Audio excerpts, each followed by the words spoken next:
الله الرحمن الرحيم نحمده ونصلي على رسوله الكريم أما بعد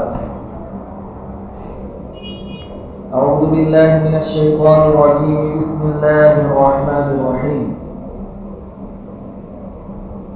وعهدنا إلى إبراهيم وإسماعيل أن طهر بيتي للطائفين والعاكفين والركع السجود وقال الله تبارك وتعالى في موضع آخر إنا أنزلناه في ليلة القدر وما أدراك ما ليلة القدر ليلة القدر خير من 1000 شهر تنزل الملائكة والروح فيها بإذن ربهم من كل أمر سلام هي حتى مطلع الفجر صدق الله العظيم. بزرگوں اور پیارے بھائیوں، اللہ تبارک و تعالیٰ کا بے انتہا کرم اور احسان ہے کہ اللہ تعالیٰ نے ہم سب کو ایمان کی دولت سے نوازا ہے. رمضان کا بابرکت مہینہ چل رہا ہے اور رمضان کا ایک بڑا حصہ 2/3 حصہ آج ختم ہو جائے گا. اب ہمارے پاس رمضان کا آخری عشرہ ہے. یہ آخری 10 دن بہت زیادہ قیمتی ہیں. آخری 10 دنوں میں کچھ کام ہیں جو ہمیں مزید کرنے ہیں اور ان کاموں کے پیچھے لگنا ہے. گویا ان 10 دنوں میں ان کاموں کی دھن ہمارے دل و دماغ پر سوار ہو جانی چاہیے. یہ بہت قیمتی اشیاء ہے. ان 10 دنوں میں پہلا جو عمل شروع ہوگا آج مغرب سے وہ ہے اعتکاف. آج جیسے ہی سورج ڈوبے گا، غروب ہوگا، اس سے کچھ پہلے ہی اعتکاف کرنے والوں کو مسجد میں پہنچ جانا ہے اور اعتکاف کی نیتیں کر لینا ہے. اعتکاف بہت بڑا عمل ہے. اصل ہوتا کیا ہے کہ آدمی دنیا میں اپنے کام کاج میں مشغول ہوتا ہے، اپنے گھر والوں میں مشغول ہوتا ہے، طرح کی فکریں اس کے دل و دماغ پر سوار ہوتی ہیں، تو آدمی کا اپنے رب کے ساتھ جو کنیکشن ہونا چاہیے، جو ربط اور تعلق ہونا چاہیے، وہ کمزور ہو جاتا ہے اور آدمی کے دل و دماغ پر ایک غفلت چھا جاتی ہے، جس کا نتیجہ یہ ہوتا ہے کہ آدمی نماز تو پڑھتا ہے لیکن جیسا دھیان ہونا چاہیے نہیں ہوتا ہے. کبھی کبھی ایسا ہوتا ہے کہ امام صاحب کو بھی پتہ نہیں ہوتا کہ 4 رکعت پڑھائی ظہر کی کہ 5 ہو گئے، اور مقتدیوں میں سے کسی کو بھی پتہ نہیں ہوتا. نماز کے بعد ایک آدھ کو یاد آتا ہے اور پھر نماز پھر سے پڑھنی پڑتی. تو نماز تو پڑھی لیکن غفلت کے ساتھ. روزے آدمی رکھ لیتا ہے اللہ کی توفیق سے، اس کے فضل و کرم سے، لیکن روزہ جیسا ہونا چاہیے ویسا ہم نہیں کہہ سکتے کہ ہم ویسا ہی رکھتے ہیں. صرف کھانے پینے اور ہم بستری سے دور رہنے کا نام روزہ نہیں ہے. غیبتوں سے، برائیوں سے، چھوٹے موٹے گناہوں سے دور رہنا یہ بھی روزہ ہے، لیکن اس میں کوتاہی ہو جاتی ہے. تو ان عبادتوں کا جو مقصد تھا کہ اللہ کی معرفت حاصل ہو، اللہ کا قرب نصیب ہو، اس کی نزدیکی نصیب ہو، وہ مقصد پورا نہیں ہوتا غفلتوں کی وجہ سے. اس غفلت کو دور کرنے کے واسطے اور عبادتوں کا جو مقصد ہے اس کو حاصل ہو سکے، اس واسطے شریعت نے اعتکاف مشروع کیا ہے کہ آپ دنیا کے کام کاج چھوڑ کر بالکل الگ تھلگ ہو جاؤ اور اللہ کے گھر میں آ جاؤ، پھر اللہ کو تلاش کرو. اب آپ کو دوسرا کوئی ٹینشن نہیں، کوئی فکر نہیں، بس آپ کا ایک ہی مشن، ایک ہی کام کہ اللہ رب العزت تک میں پہنچ جاؤں، اس کا قرب اور نزدیکی مجھے حاصل ہو جائے اور اس کی معرفت مجھے حاصل ہو جائے. جس کو اللہ کی معرفت مل گئی اس کو دنیا آخرت کی تمام چیزیں مل گئی. اس لیے ہم کو گھروں سے نکال کر مسجدوں میں لایا جاتا ہے. ویسے رمضان کا پورا سسٹم کیا ہے آدمی غور کرے تو نبی کریم صلی اللہ علیہ وسلم کو جب وحی نازل ہونے کو تھی، آخری دن تھے، قریب تھا کہ اب آپ کو نبی بنایا جاتا ہے، وحی نازل ہوتی. اس سے پہلے آپ کی پوزیشن کیا تھی کہ آپ غار ہیرا میں تشریف لے جاتے. کئی کئی دنوں تک وہاں رہتے اور ساتھ میں ٹفن لے جاتے کھانے کے واسطے. اب ظاہری بات ہے کہ اتنا زیادہ کھانا تو ہوتا نہیں ہوگا. ایک تو حضور کی مالی پوزیشن اتنی اچھی نہیں تھی مکہ المکرمہ میں. دوسرا کہ اس زمانے میں باقاعدہ تھا نہیں کہ حضرت اعتکاف میں بیٹھنے والے ہیں یا عبادت میں بیٹھنے والے تو یہاں فریج رکھ دو, اچھے اچھے آئٹم فریج کے اندر رکھ دو, حضرت عبادت کرتے جائیں گے کھاتے پیتے جائیں گے, ایسا تو تھا نہیں. حضور تو اپنے گھر سے ٹفن لے کر نکلتے تھے, تھوڑا سا کھانا ہوتا تھا, کئی کئی دن تک غار حرا میں رکتے تھے. تو تھوڑا کھانا اور زیادہ دن گزارنے ہیں تو ظاہری بات ہے کہ بھوک اور پیاس کی حالت پیش آتی ہوگی. اللہ چاہتا ہے کہ میرے محبوب کی ہر ادا مسلمان کی نقل کریں, تو اللہ تعالیٰ نے حضور کی یہ ادا, یہ نقل کروانے کے واسطے ہمارے اوپر روزے رکھے کہ میرا محبوب تو غار حرا میں بھوکا اور پیاسا رہتا تھا, تم بھی رہو تاکہ وہ میرے محبوب کے ساتھ تمہاری مشابہت ہو جائے. تو روزے اس لیے. اچھا, غار حرا میں جانے کے بعد حضور کیا کرتے تھے؟ عبادت ہی عبادت. اب ہم سے بھی یہی تقاضا ہے کہ تم بھی عبادت کا روز بڑھا دو, جس کا اثر یہ ہے کہ رمضان میں عام طور پر مسلمانوں کی عبادتیں بڑھ جاتی ہیں. رمضان میں جو عبادت ایک مسلمان کر لیتا ہے آگے دنوں میں اتنی عبادت اس سے نہیں ہوتی الا ماشاء اللہ. تب حضور عبادت کرتے تھے. اللہ نے ہمیں بھی کہا کہ تم بھی عبادت کرو, دن میں قرآن پڑھو, روزہ رکھو, رات کو تراویح میں کھڑے ہو جاؤ. اس میں بھی حضور کے ساتھ مشابہت کہ غار حرا میں حضور عبادت کرتے تھے, رمضان میں تم عبادت کرو. اب ایک چیز باقی رہ جاتی تھی جس کی نقل کرنا ہمارے لیے مشکل تھا. وہ چیز تھی کہ حضور تو غار حرا میں تنہا رہتے تھے کئی کئی دنوں تک. یہ بھی تو تم نقل کرو, اللہ رب العزت کہتے ہیں, اس کی بھی تو نقل اتارو. تو وہ نقل اتارنے کے واسطے اللہ تعالیٰ نے ہمیں حکم دیا کہ تم اعتکاف کرو. گھر بیوی بچے دوست احباب گلی محلہ سب چھوڑ کے مسجد میں آ جاؤ اور ایک کونا پکڑ لو تاکہ وہ نقل بھی ہو جائے, حضور کی وہ ادا بھی ہو جائے, تمہاری مشابہت حضور کے ساتھ پوری ہو جائے.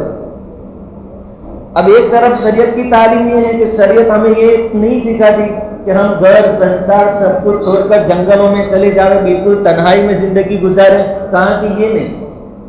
ایک طرف تو پابندی, تنہائی نہیں چاہیے, بلکہ آپ سنسار میں رہیے, سماج اور معاشرے میں رہیے, بیوی بچوں کے ساتھ رہیے, پھر عبادت کریے. یہ کمال. تو ایک طرف تو سب کچھ چھوڑنے سے منع کیا اور ایک طرف یہاں حضور کا طریقہ بھی ہمیں اپنانے کو کہا کہ حضور کا تنہائی اختیار کرتے تھے غار حرا میں, تم بھی کرو. اب کیا کریں؟ کہا کہ ایک کام کرو, آپ کو جنگلوں میں نہیں جانا, گاؤں کی مسجدوں میں چلے جاؤ اور ایسی مسجد پسند کرو جس میں 5 وقت نماز ہوتی ہو, تو بالکل تنہائی بھی نہیں ہو جائے. 5 وقت جب لوگ نماز پڑھنے کے واسطے آئے گے تمہارے ان سے ملاقات بھی ہو. تو وہ جو غیروں کا طریقہ تھا رہبانیت کہ بیوی بچے سنسار سب کچھ چھوڑ کر چلے جانا, وہ نہیں. یہاں چھوڑنا ہے لیکن بالکل بھی نہیں چھوڑنا. تو وہی نازل ہوتے وقت حضور کی جو کیفیتیں تھیں اس کو نقل کرنے کے واسطے اللہ تعالیٰ نے رمضان کا سسٹم ہمیں دیا کہ حضور بھوک اور پیاس برداشت کرتے تھے, تم روزہ رکھو. حضور عبادت کرتے تھے, تم بھی عبادت بڑھا دو. اور حضور تنہائی اختیار کرتے تھے, تم اعتکاف کرو. اعتکاف کی بہت ساری فضیلتیں روایت میں آئی. اعتکاف اس کا تذکرہ قرآن میں بھی ہے. وَعَهِدْنَا إِلَىٰ إِبْرَاهِيمَ وَإِسْمَاعِيلَ أَن طَهِّرَ بَيْتِيَ لِلطَّائِفِينَ وَالْعَاكِفِينَ وَالرُّكَّعِ السُّجُودِ. اللہ تعالیٰ فرماتے ہیں کہ ہم نے ابراہیم اور اسماعیل یعنی باپ اور بیٹے کو یہ حکم دیا تھا کہ یہ جو کعبہ اللہ کا گھر ہے تم نے تعمیر کیا, اب تعمیر کرنے کے بعد اس کو خوب صاف کرنا, اس کی خوب صفائی رکھنا. کن کے واسطے؟ للطائفین, طواف کرنے کے بعد جو طواف کرنے کے واسطے آئیں گے ان کے لیے, والعاکفین اور اعتکاف کرنے والوں کے لیے. یہ اعتکاف کا تذکرہ قرآن میں بھی. اور نبی کریم صلی اللہ علیہ وسلم نے تو جب سے اعتکاف کا حکم ملا کبھی اعتکاف چھوڑا نہیں. 1 سال آپ کا اعتکاف چھوٹ گیا تھا, دوسرے سال آپ نے 20 دنوں کا اعتکاف فرمایا, اگلے سال جو چھوٹا اس کی قضا بھی فرما دی. تو آج سے یہ بہت بڑا عمل شروع ہو رہا ہے. اعتکاف پر ملے گا کیا؟ ایک روایت میں آپ کو سنا دوں. نبی کریم صلی اللہ علیہ وسلم کا فرمان ہے کہ جس نے رمضان کے آخری 10 دنوں میں اعتکاف کیا گویا اس کو 2 حج اور 2 عمرے کا ثواب ملے. ترغیب و ترہیب کے اندر یہ روایت موجود ہے, 2 حج اور 2 عمرے کا ثواب. آج کے دور میں حج اور عمرہ کتنا مہنگا ہے وہ سب جانتے ہیں، اور ہر ایک آدمی تمنا کے باوجود وہاں جا نہیں سکتا، لیکن آپ 10 دن کا اعتکاف کر لیجئے، اللہ تعالیٰ 2 حج اور 2 عمرے کا ثواب آپ کو عطا فرمائے۔ نبی کریم صلی اللہ علیہ وسلم کی سنت پر عمل ہو جائے گا۔ اعتکاف آخری 10 دنوں کا رمضان کے مہینے میں سنت موقدہ علی الکفایہ ہے، یعنی پوری بستی اور پورے گاؤں میں سے کم 1 تو آدمی بھی بیٹھ جائیں گے تو سنت سب کی طرف سے ادا ہو جائے گی، لیکن اگر ایک بھی نہیں بیٹھا پوری بستی میں سے تو پوری بستی گنہگار ہوگی۔ اعتکاف 3 طرح کا ہوتا ہے، ایک ہے واجب جس کی ہم نے منت مانی ہو، جیسے ہم منت مانتے کہ میرا پورا کام ہو جائے گا تو میں 2 رکعت نماز پڑھوں گا، ایسے آدمی اعتکاف کی بھی نیت مان سکتا ہے، منت مان سکتا ہے کہ میرا پورا کام ہو جائے گا تو میں اعتکاف کروں گا، یہ واجب ہے، اس کا پورا کرنا ضروری، ایک قسم واجب۔ دوسرا یہ 10 دنوں کا جو اعتکاف ہے وہ سنت موقدہ ہے، رمضان کے آخری 10 دنوں میں، یہ 20ویں روزے سورج غروب ہونے سے پہلے سے شروع ہوتا ہے اور عید کا چاند نظر آنے تک رہتا ہے، اس کا بہت ثواب ہے۔ اور تیسرا ہوتا ہے نفلی اعتکاف۔ نفلی اعتکاف یعنی آپ 5-10 منٹ کے لیے بھی مسجد میں آ گئے، داخل ہوئے، اعتکاف کی نیت کر لو، آپ جتنی دیر تک مسجد میں رہو گے اعتکاف کا ثواب آپ کو ملے گا، 1 منٹ کے لیے بھی یہ ہو سکتا ہے۔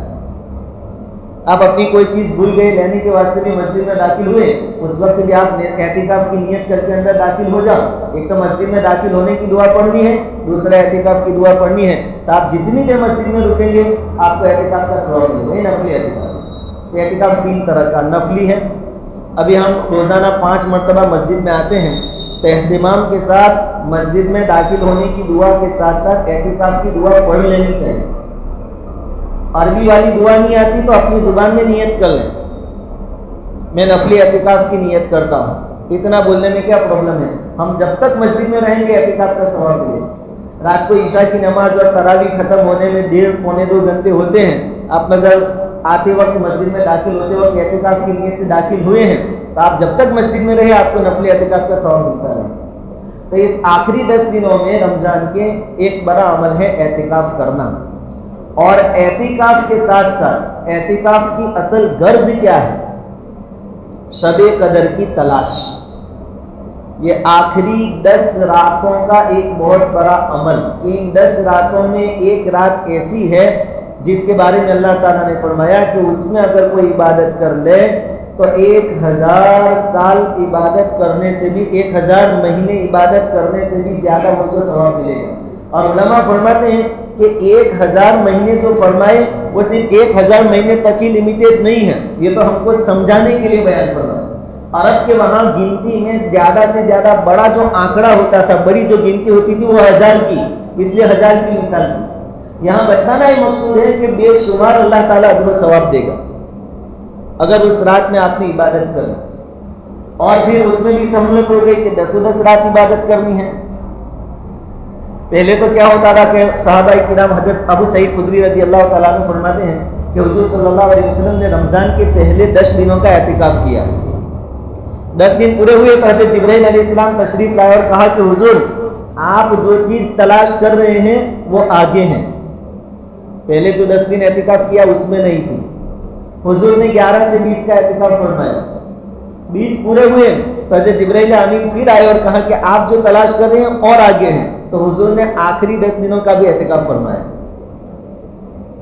اور پھر حضور صلی اللہ علیہ وسلم کو بتا دیا گیا کہ شب قدر کون سی رات ہے، لیکن حضور اپنی امت کو بتانے کے واسطے باہر تشریف لائے، 2 آدمیوں میں جھگڑا چل رہا تھا، اللہ کی حکمت کام کر گئی اور اللہ تعالیٰ نے یہ بات حضور کے دماغ میں سے نکال دی، حضور کو بلا دیا گیا کہ شب قدر کون سی رات ہے، لیکن حدیثوں میں حضور صلی اللہ علیہ وسلم نے یہ بات صاف فرما دی کہ شب قدر رمضان کی آخری 10 راتوں میں ہے، اور اس میں بھی اس کی طاق راتوں میں، طاق بولے تو 21، 23، 25، 27، 29، ان راتوں میں تم شب قدر کو تلاش کرو۔ بالکل آسان ہو گیا، 5 راتیں ہمیں سنبھالنی ہیں، ویسے تو ہر رات عبادت کرنی چاہیے، ہم آئے ہیں آخرت کے واسطے، جتنی زیادہ نیکیاں ہوگی اتنا کم۔ شہید کو بھی اللہ رب العزت جب قیامت کے دن اجر و ثواب دیں گے تو اس کی عزت اور تعظیم دیکھ کر شہید بھی یہ تمنا کرے گا کہ کاش مجھے 100 جانیں دی جاتی تو 100 کی 100 میں اللہ کے راستے میں قربان کر دیتا، اتنا اعزاز اور اتنا اجر و ثواب ملے۔ تو نیکیاں جتنی ہوں اتنی کم ہیں. ہمیں ان آخری 10 پوری کی پوری راتوں کی قدر کرنی ہے, عبادت کے ساتھ گزارنی ہے, لیکن کم سے کم 5 راتوں کی تو خاص طور پر عبادت, اور وہ تاک رات 21ویں رات آج سے شروع ہو رہی ہے, آج مغرب کے بعد سے. اب عبادتوں کے طریقے الگ الگ ہیں. نماز بھی عبادت ہے, قرآن کی تلاوت بھی ہے, صدقہ خیرات بھی ہے. اس لیے علماء شارٹ کٹ بتاتے ہیں کہ ان تاک راتوں میں 2-4 رکعت تہجد کی نماز پڑھ لے آدمی تو نماز کی لائن کی عبادت ہو گئی. کچھ صدقہ بھی کر دے آدمی اپنی طاقت اور حیثیت کے مطابق تو مالی عبادت بھی یہ ہو گئی. قرآن کریم کی تھوڑی تلاوت بھی کر لے تو تلاوت کی لائن سے عبادت بھی ہو گئی. درود شریف بھی تھوڑا پڑھ لیں 100 200 500 مرتبہ جتنا ہو سکے تو درود شریف کی لائن سے بھی عبادت ہو. اور شب قدر جس کو نصیب ہو گئی وہ کامیاب ہو گیا. حضور صلی اللہ علیہ وسلم سے حضرت عائشہ رضی اللہ تعالیٰ عنہ نے پوچھا تھا, دریافت کیا تھا کہ اگر شب قدر مل جائے تو ہمیں کون سی دعا مانگنی ہے.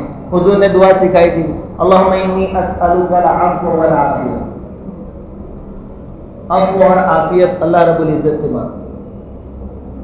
تو آج سے اس دعا کا ورد چالو کر دیں ہم رات کو. ویسے شریعت کے حساب سے اسلامی اعتبار سے رات شروع ہوتی ہے سورج ڈوبنے سے, مغرب سے. مغرب کی نماز پڑھیں گے یہ بھی رات کی عبادت میں آ جائے گا. اس کے بعد اوابین کی نماز پڑھ لیں 6 رکعت, پھر عشاء کی نماز پڑھیں گے, تراویح پڑھیں گے, یہ سب رات کی عبادت میں آ جائے گا.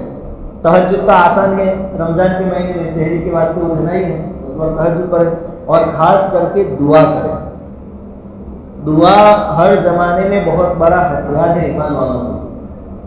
آج ہم حالات کا رونا تو سبھی روتے ہیں, ایسا ہو رہا ہے, فلاں ایسا کر رہا ہے. باقی آپ خود اٹھا کر دیکھ لیں اپنے بارے میں کہ حالات کو دیکھ کر میں نے کب سے 1-1 گھنٹے کی دعائیں چالو کر دی. کوئی ایسا نہیں ملے گا الا ماشاءاللہ.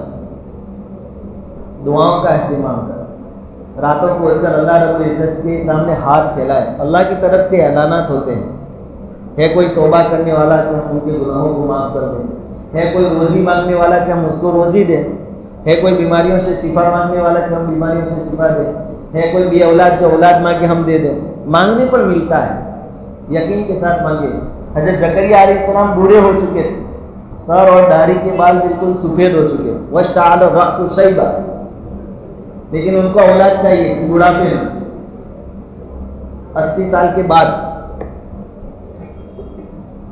اللہ رب العزت سے دعا کی, کیونکہ کوئی چیز اللہ کے لیے ناممکن نہیں. کیا دعا کی؟ فَهَبْ لِي مِن لَّدُنْكَ وَلِيًّا, کہ تو نے جو نبوت دی ہے یہ نبوت کا سلسلہ میرے بعد, میری تو اولاد ہے نہیں, مذکر اولاد جینس اولاد ہے نہیں, تو وہ منقطع ہو جائے گا. مجھے لڑکا چاہیے تاکہ یہ سلسلہ چلے. یرثنی ویرث من آل یعقوب, کہ آل یعقوب میں نبوت کا سلسلہ آگے چلے. اللہ رب العزت نے بڑھاپے میں ان کی دعا قبول فرمائی, اور اللہ تعالیٰ نے اولاد عطا فرمائی, وہ بھی یحییٰ علیہ السلام پیدا ہوئے. تو کوئی چیز اللہ رب العزت کے لیے ناممکن نہیں ہے, اس کے لیے مشکل نہیں ہے. دعاؤں کا اہتمام کریں. بہرحال پوری بات کا خلاصہ یہ ہے کہ یہ جو 10 دن ہیں وہ ہمارے لیے بہت قیمتی ہے.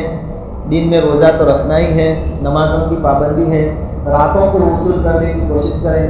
روزانہ قرآن کی تلاوت, صدقہ خیرات, دعائیں, نماز, تہجد, اس کے ساتھ ہی راتوں کو وصول کرنے کی کوشش کریں. اللہ رب العزت توفیق عطا فرمائے.